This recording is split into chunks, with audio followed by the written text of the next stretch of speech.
오늘 추수감사주일인데요. 저는 골로새서 3장 말씀을 가지고 하나님이 우리에게 주신 영적 은혜 이런 제목으로 말씀을 전하도록 하겠습니다. 한번 따라 봅시다. 하나님이 우리에게 주신 영적 은혜. 자, 오늘 지나온 한 해를 돌아보면서 우리가 하나님 앞에 감사의 그러한 예배를 드리고 있습니다. 자, 중요한 것은 우리 마음 가운데 감사의 마음이 있느냐, 이게 이제 중요해요. 왜 중요하냐면 이 감사라고 하는 것이 행복이라고 하는 것과 연결이 되어 있기 때문입니다. 그러니까 내가 참 감사하다 생각되면 내가 참 행복하다 이렇게 느끼게 되는 거예요. 그런데 내가 정말 감사할 게 하나도 없고 맨 불평만 생긴다 그러면 내가 불행하게 느껴지는 것입니다. 그러니까 감사할 줄 아는 사람이 행복해지는 것이고 감사할 줄 모르는 사람은 불행한 사람이 되는 거예요. 그러니까 우리가 감사가 얼마나 중요한지를 우리가 깨닫게 됩니다. 오늘 본문에 보면 15절을 보니까 너희는 또한 감사하는 자가 되라 그랬거든요. 자, 사도 바울이 계속해서 그런 이야기를 해요. 여기 보니까 시와 찬송과 신령과 노래를 부르며 감사하는 마음으로 하나님을 찬양하고, 또 뭐라고 해서 무엇을 하든지 말이나 이래나 다 주 예수의 이름으로 하고 그 이름을 힘입어 하나님 아버지께 감사하라. 사도 바울은 뭐라고 말했냐면요, 범사에 감사하라 그렇게 말을 했어요. 범사라는 말은 우리말로 everything이라고 하는 것을 범사로 이제 번역을 한 거거든요. 그러니까 모든 것에 너희가 감사하라고 말하고 있는 것입니다. 놀라운 건 뭐냐면 사도 바울이 지금 감옥에 갇혀 있다는 거예요. 감옥에 갇혀서 추위와 배고픔과 또 그런 고난 중에 있는 사도 바울이 골로새 교회에 있는 사람들에게, 빌립보 교회에 있는 사람들에게, 데살로니가에 있는 사람들에게 감사하라 그렇게 이야기를 하고 있는 거예요. 난 이상하잖아요. 감옥에 갇혀있는 사람을 우리가 위로하고 힘내세요 이래야 될 것 같은데 오히려 감옥에 갇혀있는 사람이 감사하라고 그렇게 권면하고 있는 거예요. 자, 사도 바울이 감사할 처지가 아니라 위로를 받고 도움을 받아야 될 그러한 처지인데도 불구하고 사도 바울이 이렇게 감사를 말하는 이유가 뭔가, 그 비결이 뭔가, 과연 사도 바울은 뭐가 달랐길래 이런 중에도 감사할 수 있는가, 우리가 한번 생각해 보자는 것입니다.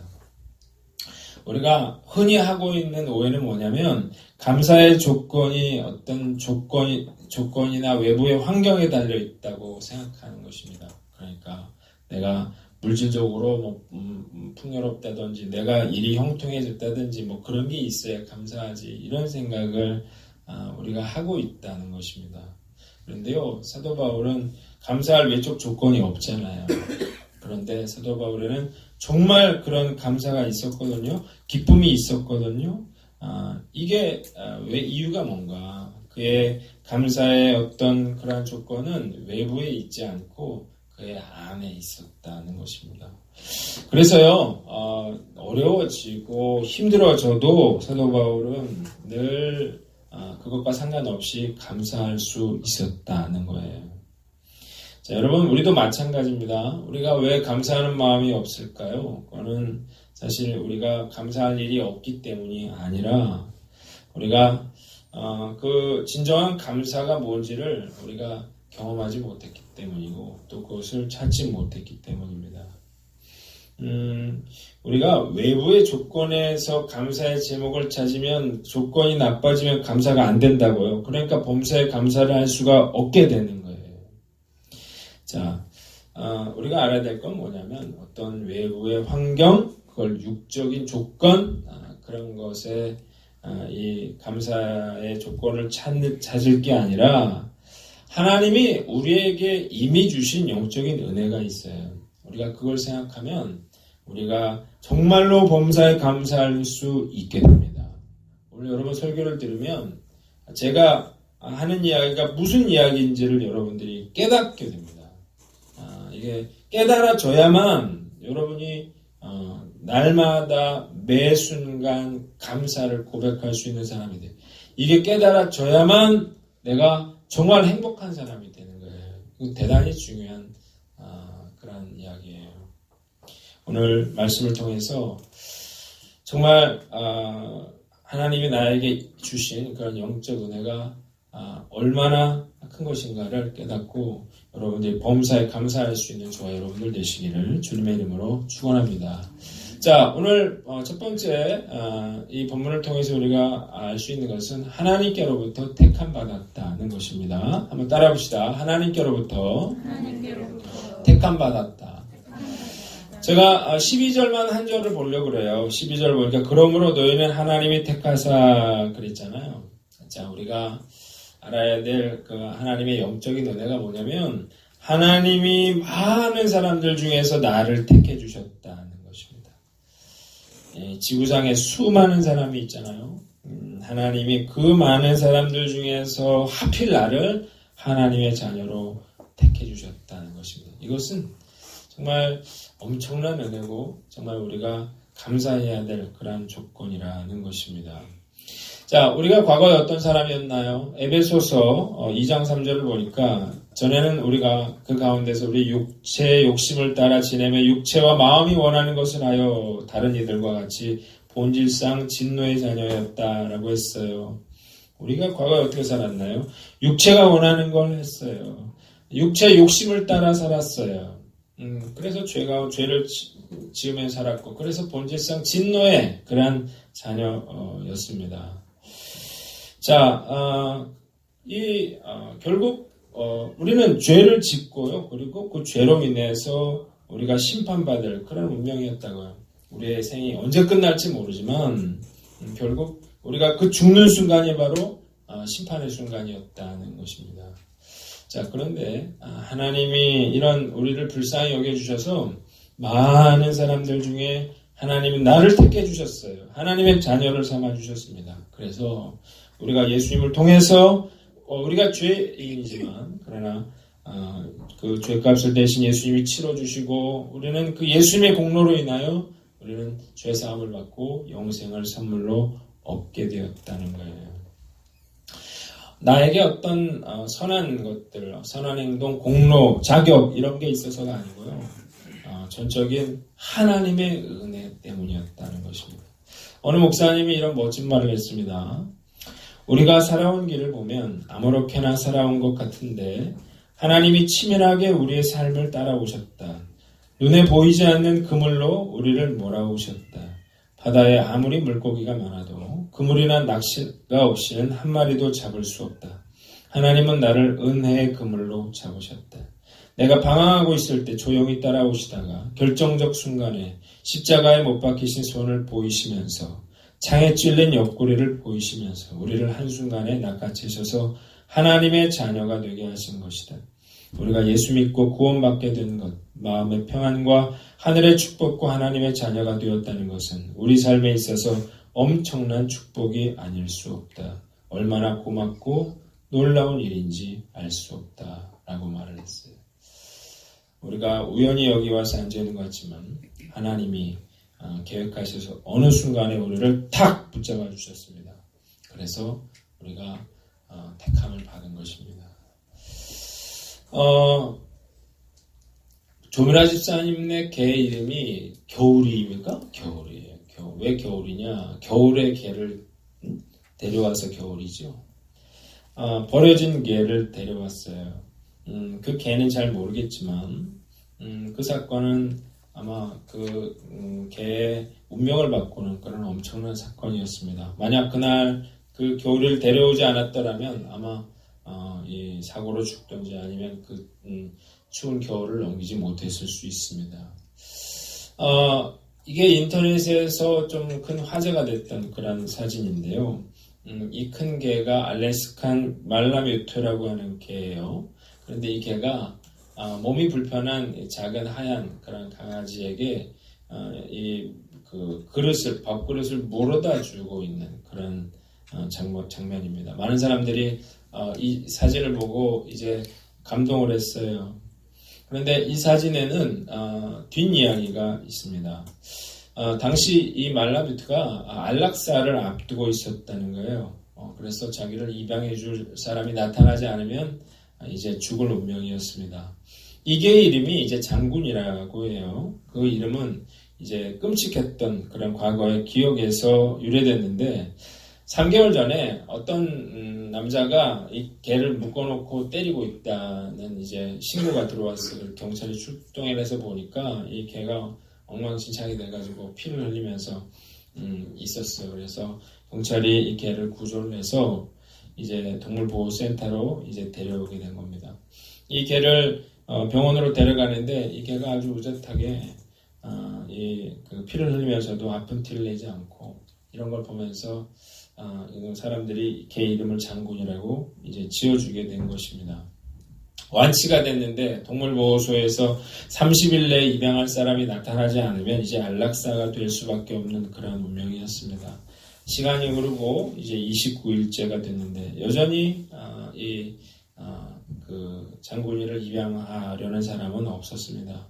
마지막 날에 이 장군이가 평소처럼 보호소 직원이 준 그런 음식을 먹으면서 하루를 시작을 했는데 이때 부상을 입어서 몸이 불편한 하얀 강아지를 본 거예요. 그래서 이 강아지가 남은 음식을 먹을 수 있도록 이 그릇을 강아지 쪽으로 물어다 준 것입니다. 그런데요, 이 안락사가 집행되기 30분 전에 기적이 일어났습니다. 휠체어를 탄 한 남성이 보호소를 찾아와서 이 장군이를 입양하겠다고 말한 것입니다. 죽음을 30분 앞두었던 이 장군이가 새 주인을 만나서 행복하게 살게 되었습니다. 만약 이 장군이가 자기가 정말 30분 뒤에 죽을 그런 상황에서 자기 생명을 구원받았다는 사실을 그가 알았더라면 정말 감사하고 기뻐하지 않았겠습니까? 자, 우리가 알아야 될 건요. 우리가 택함받은 은혜에 감사할 줄 알아야 한다는 거예요. 한번 따라합시다. 택함받은 은혜에 감사하라. 우리가 여기 나와 앉아있는 것, 하나님의 자녀가 되는 것, 택함을 받은 것, 우연히 일어난 일이 아니라는 것입니다. 나의 선택으로 내가 여기 온 게 아니에요. 하나님께서 죄로 인해 죽을 수밖에 없었던 우리를 구원하시기 위해서 여러분들을 택하시고 그래서 우리가 이 자리에 나와 우리가 하나님 앞에 예배를 드리고 있는 것입니다. 자, 죄로 인해서 죽을 수밖에 없던 우리 하나님께서 우리를 택하여 주심으로 우리는 하나님의 자녀로 바뀌었습니다.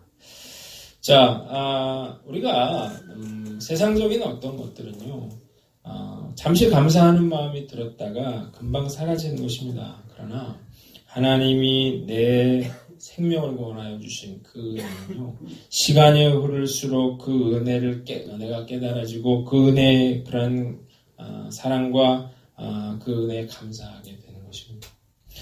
여러분, 시간이 흐를수록 사람들은 죽을 날을 두려워하지만 우리는요 시간이 흐를수록 그 주님 만날 날이 가까워하는 것입니다. 세상의 끝날이 오는 날이 바로 우리 육신의 장막을 벗고 영생을 누리게 될 그 날을 의미하게 되는 거거든요. 자, 우리가 이 사실을 아는 사람 날마다 감사할 수밖에 없죠. 나에게 어떤 자격이 있었습니까? 나에게 어떤 공로가 있었습니까? 아무것도 없었어요. 하나님이 나를 사랑하셔서 나를 택하여 주셔서 내 운명이 바뀌었다는 것입니다. 이 사실을 아는 사람 감사할 수밖에 없죠. 이 사실을 아는 사람 당연히 기뻐할 수밖에 없겠죠.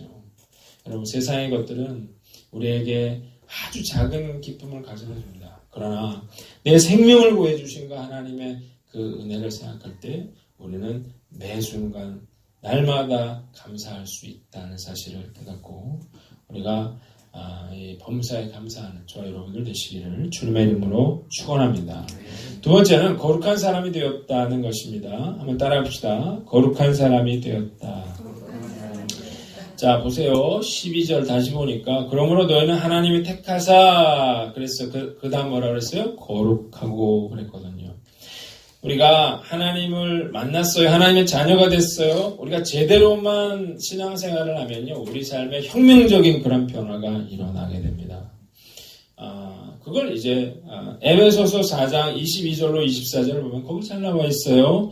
너희는 유혹의 욕심을 따라 썩어져가는 구습을 따르는 옛사람을 벗어버리고 그랬거든요.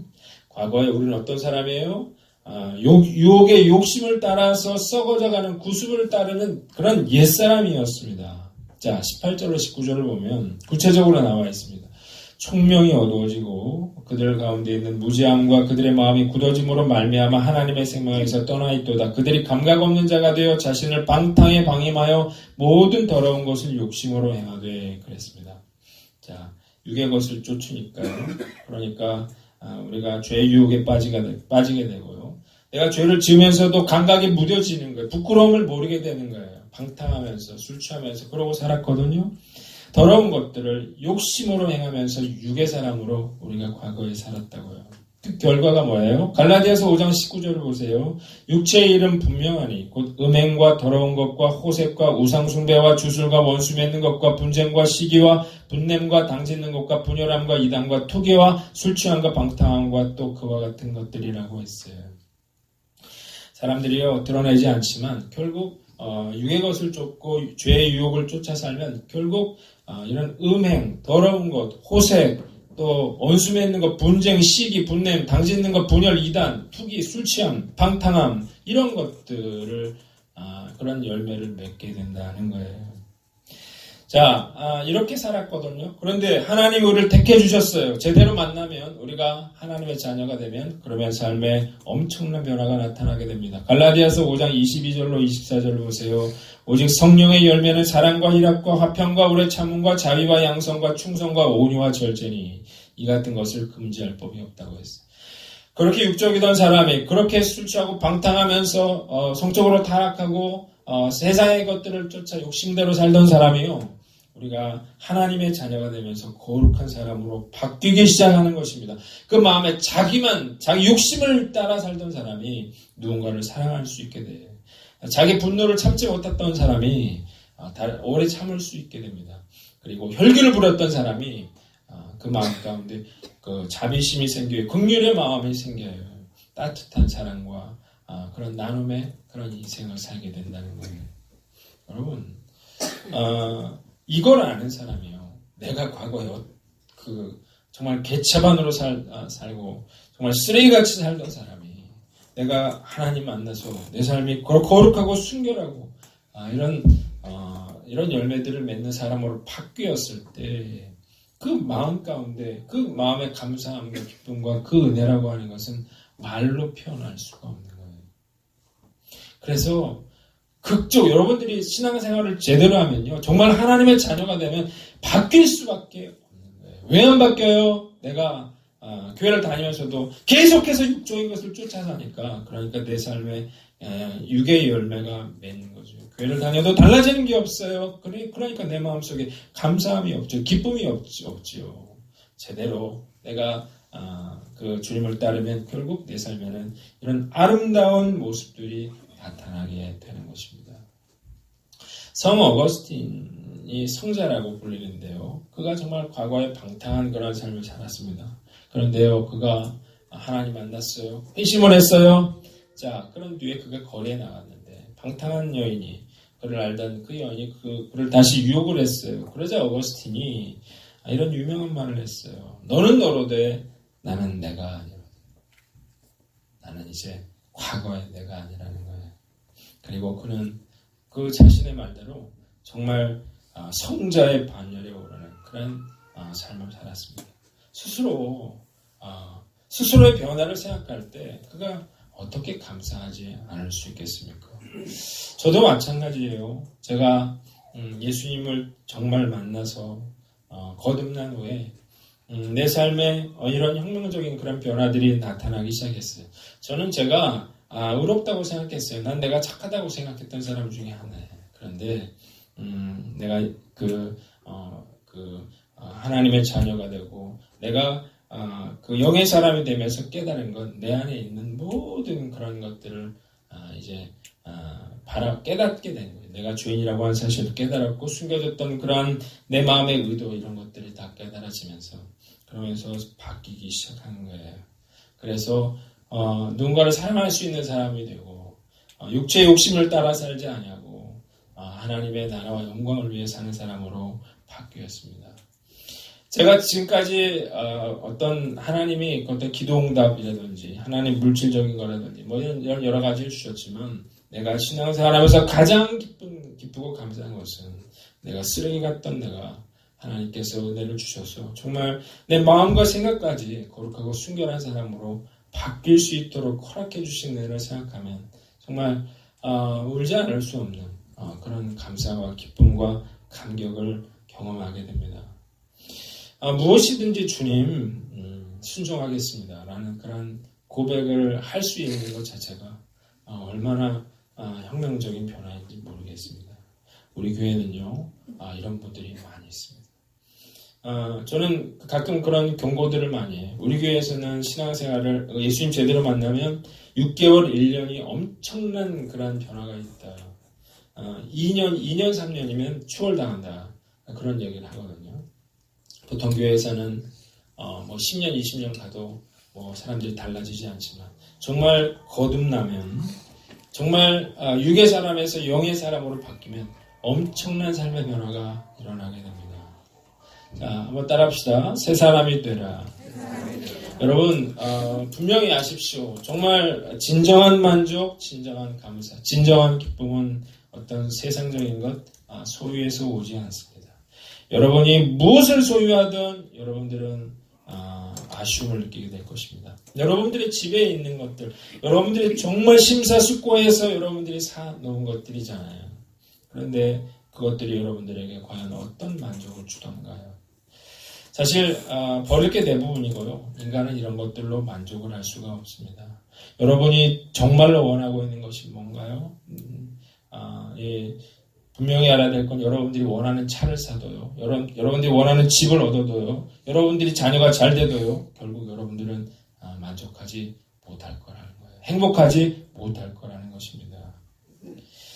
많은 사람들이 미래에 어떤 걸 꿈꾸고요. 그것에 의미를 두고 참고 사는데요. 여러분 참고 사느라 불행한 거예요. 그리고 그걸 얻지 못해서 너무 불행한 거고요. 그걸 얻었지만 허무해서 불행한 것이 우리의 인생이라는 것입니다.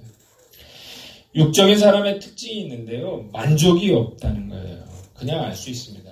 영적인 사람은 감사란 말을 자주 하게 되는데 육적인 사람은 늘 불평불만을 하게 됩니다. 저는 가끔 그런 생각해요. 정말 부족함이 하나도 없어 보이는 사람이 불평불만을 하는 걸 보면서 뭘 느끼냐면 정말 이해가 안 갔어요. 저 사람은 도대체 왜 저럴까? 왜 저렇게 불평이 많을까? 그랬는데요. 제가 이제 깨달았어요. 그가 육의 사람이기 때문입니다. 육의 사람이 육의 것을 쫓기 때문에 그런 것들로 만족이 안 되기 때문에 불평과 불만이 나오는 거예요.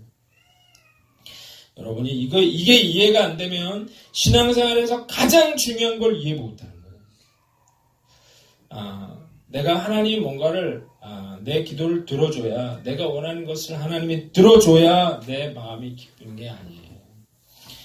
주님 안에서 내 안에 일어난 그런 놀라운 변화들을 생각할 때 우리는 날마다 매 순간 감사할 수밖에, 감격할 수밖에 없어요. 왜 그래요? 내가 어떤 사람인지 누구보다 내가 잘 알거든요. 내 삶이 바뀌니까 사람들도 그걸 알아보기 시작하는 거예요. 그러면서 사람들에게 소중한 존재가 되고 사랑받는 존재가 되고 하나님께 사랑받는 존재가 되고 그러면서 더 감격하는 것이죠. 이 기쁨은 우리가 말로 표현할 수 없는 설명할 수 없는 엄청난 그런 기쁨입니다.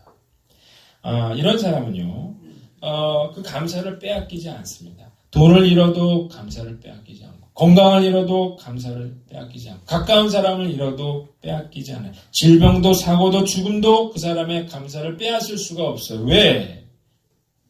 외부의 조건에 그 감사가 있지 않기 때문에 그래요.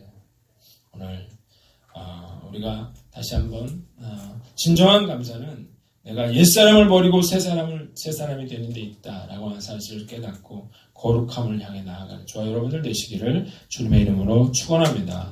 마지막으로 우리가 사랑받는 자가 되었다는 것입니다. 한번 따라합시다. 사랑받는 자가 되었다. 자, 12절을 다시 보면요. 그러므로 너희는 하나님이 택하사 거룩하고 사랑받는 자처럼 그랬거든요. 자, 우리가 정말 감사할 수 있는 마지막 이유는 뭐냐면 내가 하나님께 정말 소중한 존재구나. 내가 하나님의 사랑을 받는 사람이구나 라고 하는 사실을 내가 내 마음으로 하는 것입니다. 머리가 아니고요. 내 마음속으로 알아야만 어떻게 해요? 이것이 나에게 정말 큰 기쁨과 감사가 되는 거예요. 자, 여러분, 내가 누군가를 사랑을 하면요. 그러면 뭔가를 줄 수가 있게 돼요. 사랑하면. 그래서 나같이 이기적인 사람이라도 자식에게 내 거를 줄 수 있는 거거든요. 사랑하는 사람에게, 남편에게, 아내에게 뭔가를 줄 수 있는 거거든요. 사랑하기 때문에 그래요. 그런데 어디까지 줄 수 있냐면 내 가진 소유를 줄 수 있죠. 자식을 위해서 정말로 모든 걸 준다면 내 생명을 줄 수 있겠죠. 내가 대신 죽어줄 수 있다면. 그런데요, 그 어떤 사람도 다른 사람을 위해서 내 자식을 내어줄 수는 없는 거예요. 자, 하나님이 우리에게 주신 건 뭐예요? 그 아들, 독생자 예수 그리스도를 우리를 위해서 십자가에 못 박게 하셨다는 것이죠. 이것은 정말 하나님이 우리가 하나님께 얼마나 사랑받는 존재인가, 얼마나 중요한 존재인가를 우리가 알 수 있는 증거가 되는 것입니다. 자, 여러분, 종큐라는 그런 영화가 있었습니다. 2002년도에 이제 개봉한 덴젤 워싱턴이 주연한 그런 영화인데요. 이 행복한 그런 가정의 평범한 가장이었던 존 큐가 어느 날 야구 경기를 하다 자기 아들이 쓰러졌어요. 그래가지고 그 아들을 데리고 병원에 갔는데 이 아들이 심장 이식 수술을 하지 않으면 살 수 없다는 이야기를 듣게 됩니다. 그런데 이 보험회사에 이제 사기를 당해가지고 이 사람이 돈이 없어서 아들에게 심장 이식 수술을 시켜줄 수 없는 그런 상황에 처하게 돼요. 자, 돈도 없고 또 보험도 적용이 안 되고 이런 상황에서 병원에서 아들을 퇴원시키라고 말을 합니다. 자, 이 존 큐가 자기 아들을 살리기 위해서 이제 권총을 들고 병원 응급실로 들어가요. 그래서 의사를 이렇게 인질로 잡고는 자기 아들을 수술해 줄 것을 요구를 합니다. 자, 자기 아들은 지금 심장에 구멍이 나서 점점 죽어가고 있는 상황인데요. 사실 이런다고 문제가 해결이 되는 게 아니잖아요. 아들에게 맞는 그런 심장이 있어야 되는데 현실적으로 불가능한 그런 일이었습니다. 그런데 이 존 큐의 계획은 따로 있었습니다. 자신이 자살을 하려고 하는 거죠. 자살을 한 뒤에 자신의 심장을 아들에게 이식시켜 달라는 것입니다. 모든 수술 준비를 마친 후에 이제 의사가 이제 허락을 했어요. 그래서 권총으로 자살을 하기 전에 눈물을 흘리면서 아들에게 유언을 합니다. 그것은 아들을 살릴 수 있는 이 방법이 유일한 방법이었기 때문입니다. 그리고 존 큐가 방아쇠를 당기는 거예요. 자, 의사가 그의 몸에서 심장을 꺼내서 그 아들에게 심장을 이식을 했어요. 그리고 이 아들은 기적적으로 수술을 받고 살아남게 됐습니다. 아들의 목숨을 구하기 위해서 이 아버지는 자신의 생명을 내어놓은 것입니다. 자, 이 아들은 이 일을 위해서 아무것도 한 게 없어요. 수술비를 지불하지도 않았고 심장을 구하려고 그렇게 애타게 노력하지도 않았어요. 그저 수술대 위에 누워 있었을 뿐입니다. 자, 만약 이 아들이 이 아버지가 자기를 위해서 희생한 그 희생이 어떤 것인지를 그가 모른다면 감사할 수 없겠죠. 만약 자기 아버지가 자기를 살리기 위해서 어떤 희생을 치렀는지를 안다면 감사할 수밖에 더 있겠습니까? 저는 이 영화를 생각하면서 그런 생각을 하는 거예요. 하나님이 나를 위해서 그 아들을 십자가에 내어준 아들을 제물로 삼았다고 하는 것, 그것을 우리는 너무 쉽게 생각하는 거예요. 그 의미가, 진정한 의미가 어떤 것인지를 모르는 거예요. 그러니까 하나님이 나를 얼마나 사랑하시는지를 모르기 때문에 기쁨이 없는 거예요. 이사야서 49장 15절에 보면 여인이 어찌 그 젖먹는 자식을 잊겠으며 자기 태에서 난 아들을 긍휼히 여기지 않겠느냐. 그들은 혹시 잊을지라도 나는 너를 잊지 아니할 거라고 했어요. 젖먹는 그런 자식을 그 부모가 잊어버릴지라도 나는 너를 잊지 않겠다고 말씀하시는 것이 바로 하나님이 우리를 사랑하시는 그런 모습입니다. 자, 성 어거스틴이요. 어느 날 밤에 주님을 사모하는 마음으로 그렇게 기도를 하다가 잠이 들었어요. 꿈결에 사랑하는 주님을 만났습니다. 주님이 어거스틴에게 물었어요. 나의 아들아, 너는 무엇을 원하느냐? 그랬더니 어거스틴이 이런 유명한 말을 했습니다. 주님 아무것도 원하지 않습니다. 오직 주님만을 원합니다. 여러분, 하나님이 나에게 그 생명도 내어주셨다는 사실을 아는 사람은 그 하나님 앞에 더 이상 바랄 것이 없어지는 거예요. 우리가 이 사실을 아는 사람은 비록 사도 바울이 이제 그 사실을 알았던 거죠. 그래서 그가 비록 감옥에 있든 그가 매를 맞든 그가 헐벗고 굶주리든 상관없이 그 마음속에 주님을 향한 그런 감사의 마음, 기쁨이 있었기 때문에 성도들에게 감사하라, 감사하라, 감사하라고 말씀하고 있는 거예요. 왜 우리가 감사하는 마음이 없습니까? 그 하나님이 나를 얼마나 사랑하시는 줄을 내가 깨닫지 못하고 있는 거예요. 하나님이 나에게 어떤 일을 행하셨는지를 내가 다 잊어버렸기 때문이고 그 의미를 알지 못하기 때문에 우리가 불평하고 불만하고 작은 일에 서운해 섭섭해 하는 것입니다. 자, 사도 바울은 이런 감사가 있었어요. 이 감사는 결코 빼앗길 수 없는 그런 감사였다는 거예요. 그래서 사도 바울이 15절에 보니까 너희는 또한 감사하는 자가 되라. 모든 지혜로 피차 가르치며 권면하고 시와 찬송과 신령한 노래를 부르며 감사하는 마음으로 하나님을 찬양하라고 했어요. 그리고 뭘 하든지 말이나 일이나 다 주 예수의 이름으로 하고 그를 힘입어 하나님 아버지께 감사하라고 말하고 있는 것입니다. 여러분, 동물도요, 먹을 걸 주면 그걸 기억하고 감사할 줄 압니다. 그러나 생명을 내어주신 그 하나님께 감사할 줄 모르는 사람은 사실은 짐승만도 못한 사람이라는 것입니다. 자, 여러분, 우리가 이게 굉장히 중요해요. 우리가 자식에게 원하는 건 뭐예요? 사실 그런 말이거든요. 감사하다는 말, 엄마 고마워요, 아빠 감사해요. 이런 말들이 정말 우리의 모든 그런 희생과 이런 것들을 위로해주는 그런 말들이거든요. 우리가 하나님이 나에게 베풀어 주신 그 은혜들을 생각하고 그걸 어떻게 갚을 수 있겠습니까? 아무것도 뭘 한들 우리가 그걸 갚을 수 있을까요? 우리가 할 수 있는 것은 하나님께 감사를 올려 고백하는 것입니다. 주님 감사합니다. 주님 나를 사랑해 주신 것 감사합니다. 그 사랑이 있기 때문에 그 하나님이 나를 사랑하신다고 하는 그 하나님을 향한 신뢰가 있는 사람은 고난이 와도 낙심하지 않고 고난이 와도 감사를 잃어버리지 않는 것입니다. 말씀 마치려고 해요. 저는 범사에 감사한 사람이 되려면 우리가 감사할 조건을 외부에서 찾으면 안 된다고 했어요. 하나님이 나에게 주신 영적 은혜에서 감사의 조건을 찾아야 한다고 했어요. 하나님이 나를 택해 주셨다고 하는 건 얼마나 감사한 일인가요? 우리가 그 하나님의 자녀가 돼서 거룩한 사람이 됐다고 하는 건 얼마나 감사한 일인가요? 그 아들을 내어주신 만큼 우리를 사랑하시는 그 하나님의 사랑을 생각할 때 우리가 어찌 감사하지 않을 수 있을까요? 이 은혜를 아는 사람은 우리 마음 가운데 감사함이 생겨요. 그리고 그 감사함은 우리의 마음을 행복으로 채워주시는 것입니다. 여러분, 무엇 때문에 고민하고 있습니까? 무엇 때문에 여러분들은 불평하고 있습니까?